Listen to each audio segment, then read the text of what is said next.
Heyfunny Gaming. Okay, welcome everybody to Heyfunny's DayZ for Dummies series. We're going to start episode 1, Coastal Panic Part 1, which we're going to basically discuss controls of the game for people that are new to the Arma 2 series. A lot of the controls are similar to most first-person shooters, but there are extra that are basically just for, you know, high-end military sim type style shooters that you wouldn't necessarily have in a lot of 3D shooters. But I think the first thing I'm gonna do is go ahead and turn the audio down a little bit. Cannot fire. Cannot fire.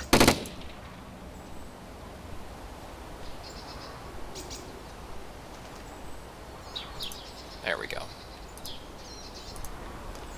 Okay, I was going to start out with the first episode just being a new spawn, which tried doing that last night, but the server was glitching horribly and it wasn't working properly, so I'm just going to use my character that from where I got to just to discuss some of the controls, since I have like a weapon to use and different things like that. So first off, obviously mouse, you can look around, first person view. You use the WSAD keys for moving forward, strafing right, strafing left. Oh, I might want to get up. It's actually probably crouched. So strafe right, strafe left, walk backwards, run forwards. You can also use E and Q to peek around things. For example, you know, if you were hiding behind this tree or behind a wall, you can use those to peer around, which you may be kind of hard to tell when you're doing it, but if you switch to third person, see, you're just peeking around the corner, but you're still behind the cover. So that's a good thing to do when you're worried about a zombie being around the corner or a player that's around the corner. So now the E and Q key do something else if you are crouched, or rather prone, which you can see here. So you still strafe left and right with the A and the D, but if you use Q or E here, you actually roll. And you'll notice he actually gets tired if he rolls too much. There's some zombies over there. Okay, so we have the Alt key, which if you hold that down, you can actually look around without actually moving your character. He just basically turns his head, simulates turning his head. And that will allow you can actually do that while you're running, or, you know, in a car driving or whatever, you can actually look around. And if you double tap it, that sets it on until you double tap it again to turn it on. It like locks that mode. So turn that back off again. If you hold shift while you're crawling, you will actually stealth crawl, which means basically you crawl really slowly. It's like Sam Fisher mode, just sneaking, which that's one of the few ways to not make any noise. Some places you'll still make noise, depending on the type of surface that you're moving around in. That also allows you to, let's see if I get up here. That also allows you to walk instead of run. You normally backwards and forwards, you just kind of run, and then if you hold shift, you actually walk. which before the last few hotfixes, that actually made a huge difference on the amount of sound that you made. But now, well, yeah, it still affects sound a little bit, but it doesn't affect visibility as much as it did before. Still the same visibility, you just don't make as much sound. Those things up in the corner are very important. The little ear tells you, it's basically your audibility, how much noise you're making. It goes from, I think, 1 line up to, I think, 6 is the maximum. If you're making 6 bars of noise, like if you're driving around a vehicle or whatever, zombies are going to hear you from like a mile away and come running. If it's 1, you can be fairly close to them without them hearing you. And it's the same way with the visibility meter below that. 2 bars, you can probably get, I'd say within 15 feet of a zombie, and he may not be able to see you, but if you get much closer than that with 2 bars, he'll see you and come attack you. If it's 1 bar, like I'm not having any visibility right now because I'm in the tall grass, but could also be because I'm in the forest.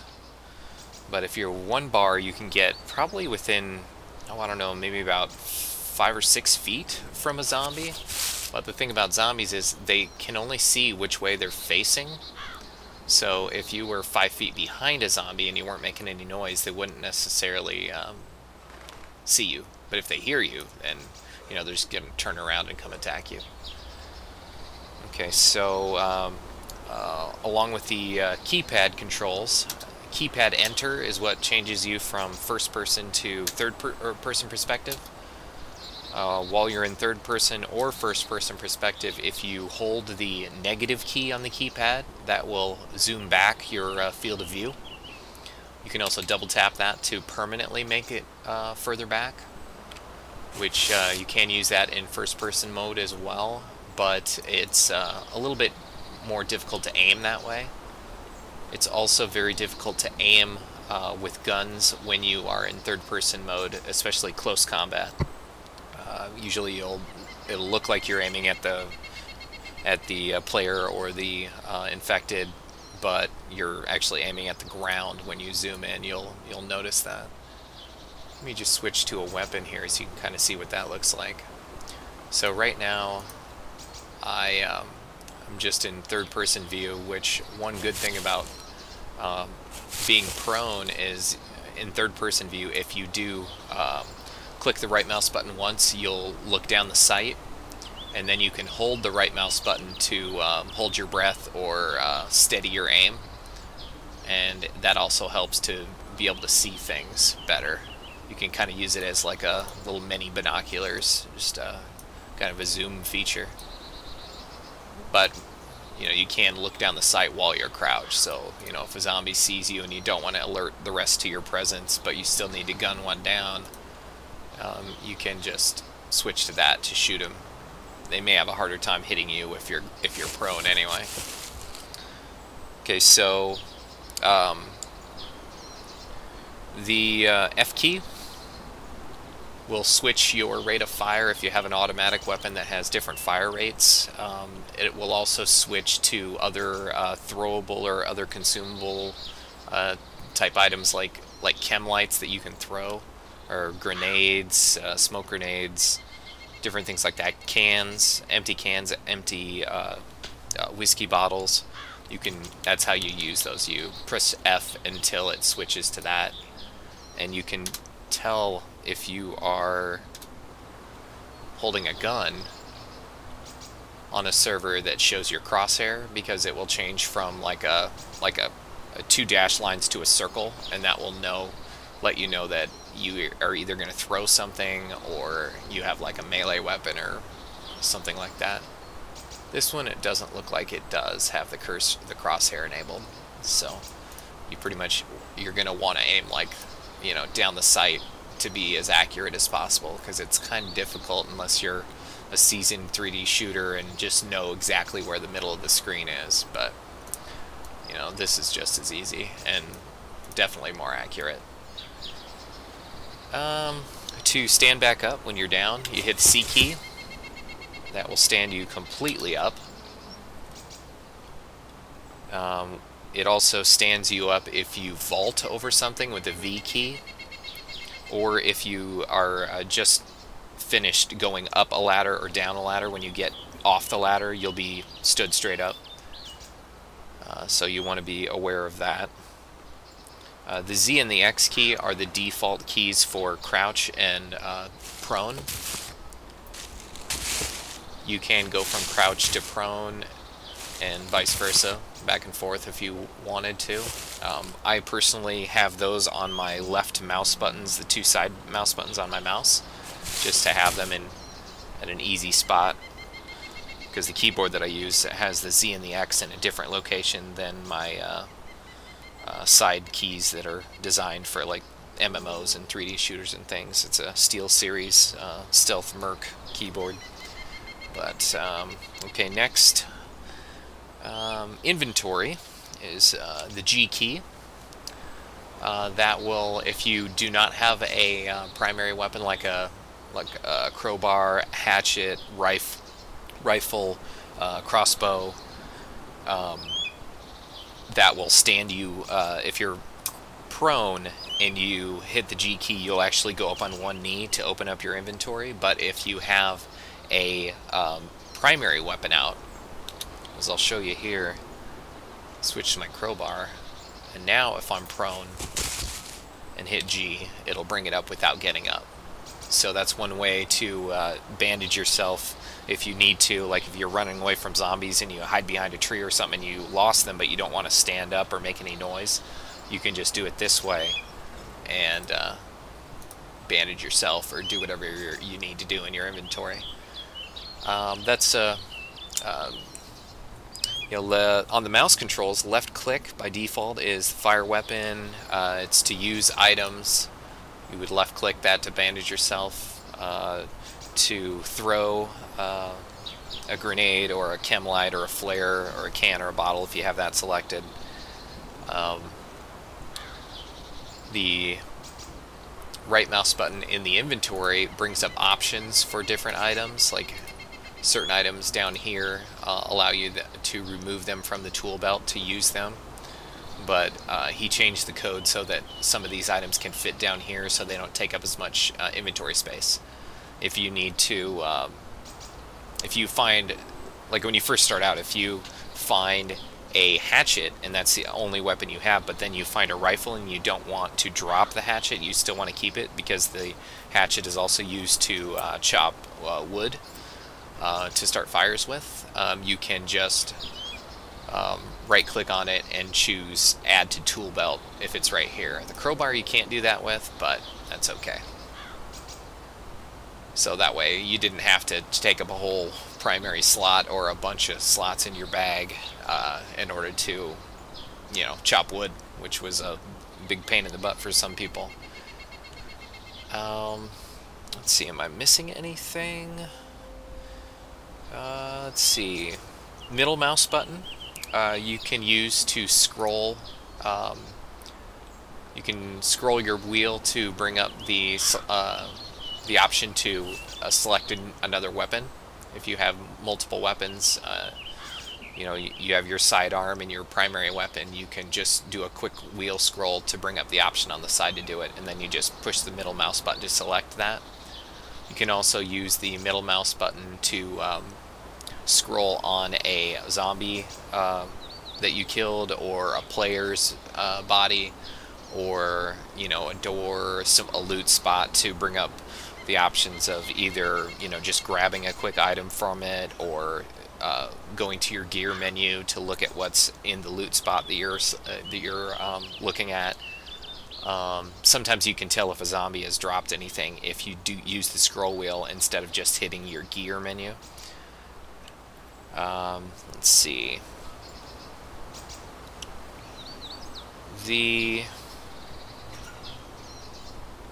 I think that pretty much takes care of all the primary controls. There are a few other controls that you will use when you find vehicles and things like that.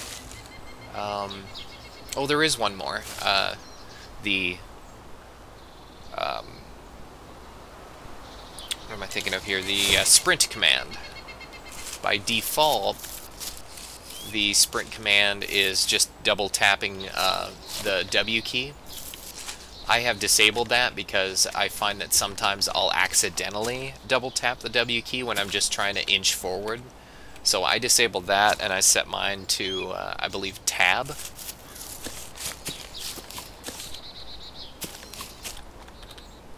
Oh, no, I guess on this character, I actually have it set to the default. I need to change that. But so if you're running normally, and then you double tap, you'll start to, sprint, which typically that's not all that much faster than regular running, and it does make a lot more noise. See, like here I have 2 bars, but if I sprint I have 3, so that definitely makes the most noise. Probably the most noise you can make is full sprint standing up on a road. So you never really want to do that unless you absolutely have to. Unless you're just trying to draw a lot of attention.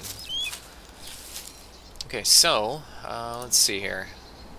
The gear menu, see if I forgot anything in here.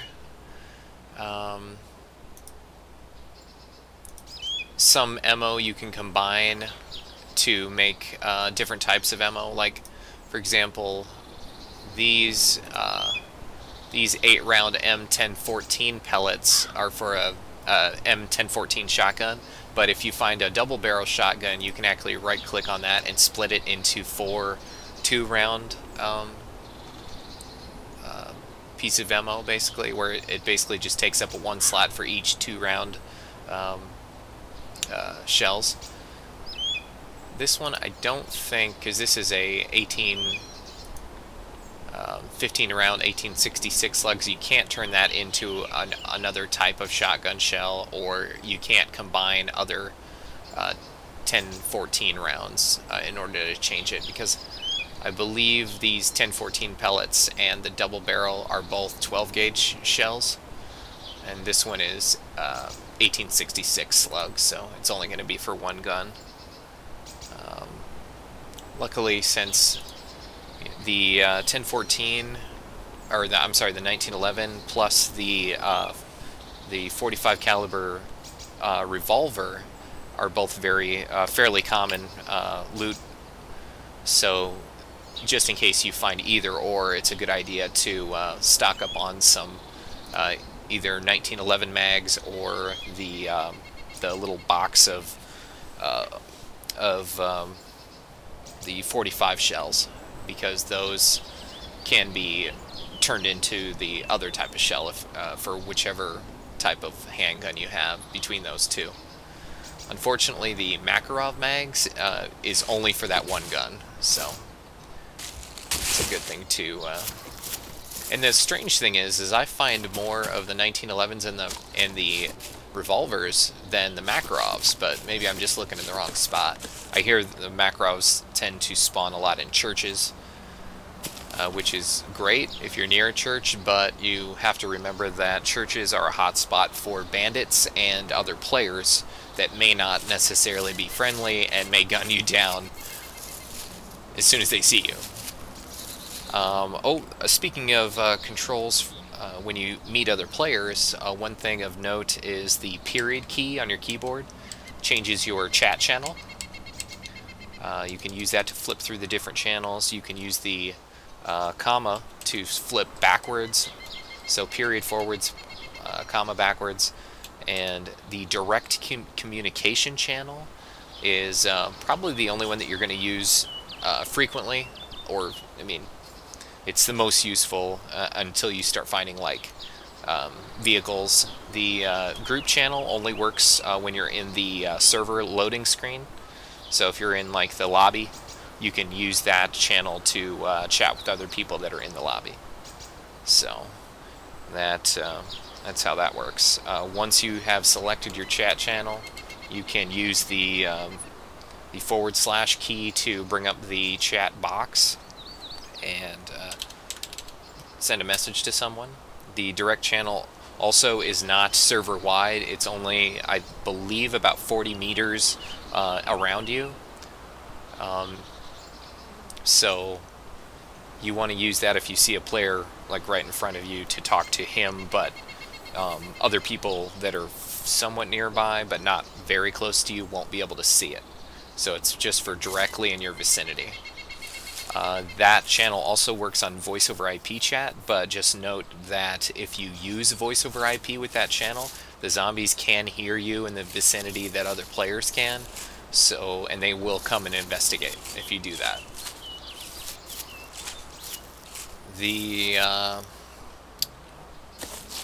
Pretty sure that covers all the controls, general controls. With the inventory, one thing of note is you'll notice I don't have a backpack right now because when I spawned with this character I was out close to the Otmal Island off the coast, and I went to the wrong island from where I was, and it ended up being too deep and I dropped my pack. But if you find another pack, you can pick that up as long as there are as long as it's not in the same pile with a bunch of other items. Otherwise you have to clear out all the items besides the pack first, and then it will give you the option to pick up the pack. If there's a pack and you don't want to lose everything that's in your pack, you can open up that pack and then open up your pack in your inventory and move all the items from your pack over to the pack on the ground, and then pick up the new pack, and that will replace yours, and you'll drop yours in the same pile where the pack was. The inventory system does take some getting used to. Some items like hatchets and flashlights and other things that go down here, you got to be very careful when you pick those up because sometimes it will drop all your ammo. If you pick up a new weapon or like a pistol that doesn't have anything to do with the ammo that you already have, sometimes it will drop the ammo, so make sure if you don't want to leave all that ammo on the ground, make sure you're paying close attention to what it's doing, because you may end up dropping a bunch of stuff on accident and then leaving the area and not realizing it. Okay, so that's pretty much covers all the basics on the controls, and I do want to kill off this character so I can start a new fresh spawn for the next episode. So let's stand up and let's make some zombies come get us. Get out the gun since I have lots of ammo to shoot somebody. So this, you notice I have 5 bars of visibility and 5 bars of sound that I'm making. So chances are, oh, I'm surprised. I've only gotten 1, but they are pretty fast. Oh, here they come. Hey guys, how's it going? Yeah, this is probably the worst thing that you can do, unless you just happen to want to attract a ton of attention. Okay, so again, while you're running, you'll notice that if I hold Alt, I can look behind me and see how many I've got on my tail. With the recent hot fixes, you can lose zombies that are after you by ducking in and out of cover, you know, going around sharp corners. Oh. Make sure you make the corners, though. There's a couple of Zeds right there.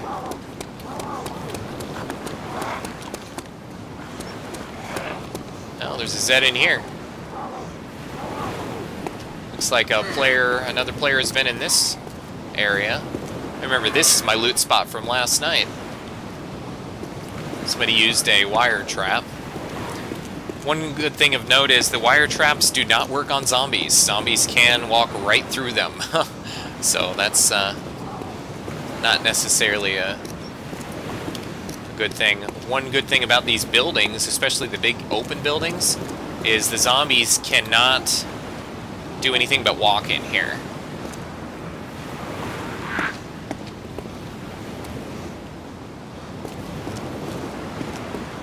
Pretty sure this guy sees me. But he has to walk, so...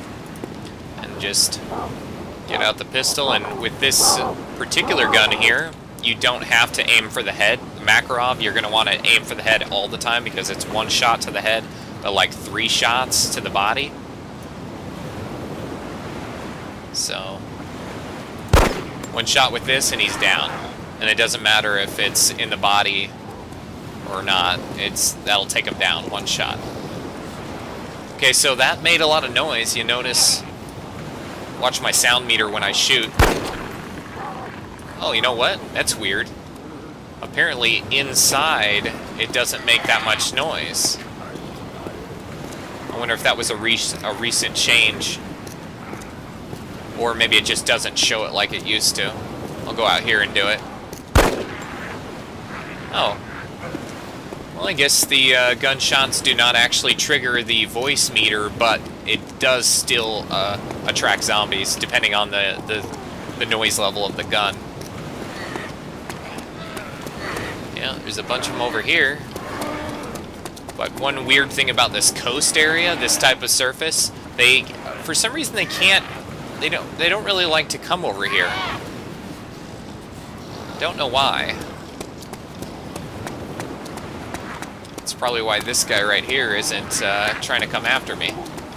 Sometimes there's spots where they can actually go, but apparently this guy can't because he's not coming after me.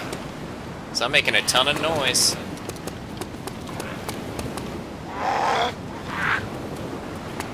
Yeah, see, they're just standing still.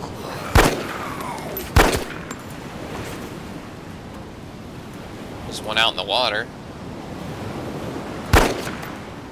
One thing about the guns, you're going to make a lot more noise if you, like, say if you just see one zombie and you're like, crap, I'm going to have to shoot him. This is going to make a lot of noise. And you shoot once. Oh, there we go. Now that meter is working. See how that generated like 5 bars of sound? Oh, I gotta reload. When you have that little reload thing on there, you can use a middle mouse button to do it. But make sure if you scroll your mouse, make sure you pay close attention to the left side of the screen over there, because if you have a gun out and that has your secondary weapon, instead of shooting, that will select your other weapon and switch to it. So you want to hit the right mouse button to clear that first before you fire. What are they doing?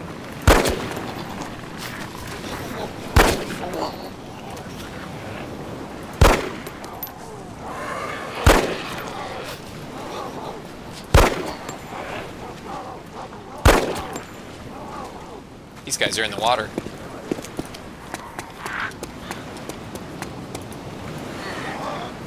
Swimming. What? I missed?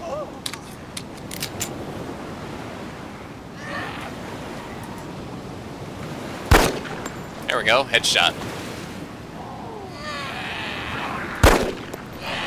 Oh, missed. Looks like they're actually somewhat difficult to hit while they're in the water. You gotta kind of lead your bullet.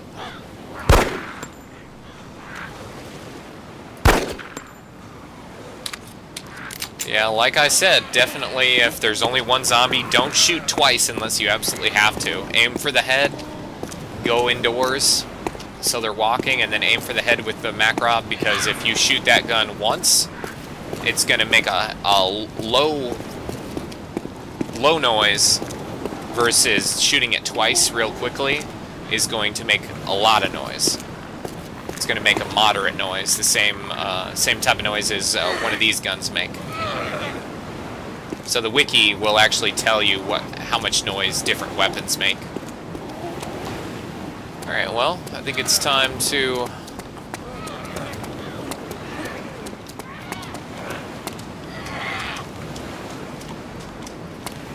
it's about time to end this video, so I think what I'll do is attract some more zombies. Oh my goodness, it's a bike! Holy cow, I can't believe it.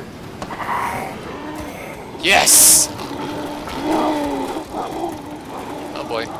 Oh, this is kind of difficult to control.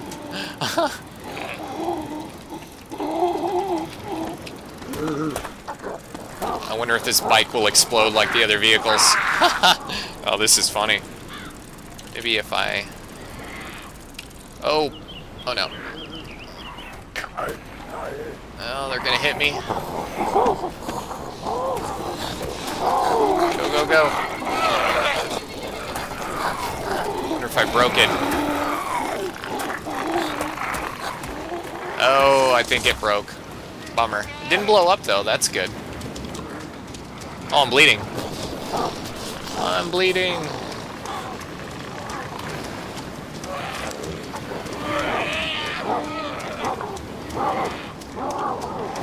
The good thing about the bike is it doesn't take fuel. So you can pretty much ride it indefinitely as long as you don't break it or... I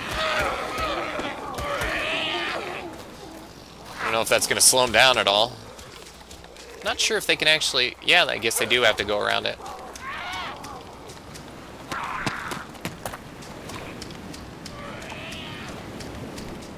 Trouble is, they can still run. So, unless I get somewhere where they can't see me, they're still going to find me. But I may have lost them just doing this. So again, if you have a primary weapon out and hit G, you'll bring this up, and then you can bandage yourself. Unfortunately, you still stand up to bandage yourself.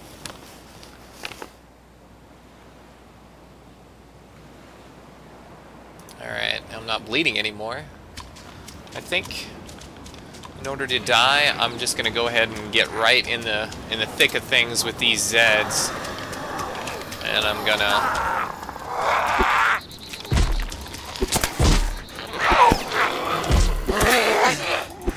little crowbar action.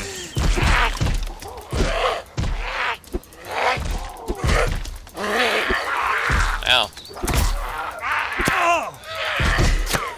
Crowbar is definitely more difficult to kill them than the axe. I definitely recommend not using the crowbar as your primary or your melee weapon. Just find an axe. That seems to work fairly well. Usually two body shots with the axe will take them out. And I believe the animation, the attack animation for the crowbar is kind of bugged as well. But alright, so I guess I'll see you guys next time. This episode may have went a little longer than I expected it to, but in the next episode we're gonna go ahead and respawn. And I'll talk about what to do when you are fresh on the beach, and we'll go from there. So check back if you like the series. Don't forget to comment, rate, and subscribe. See ya.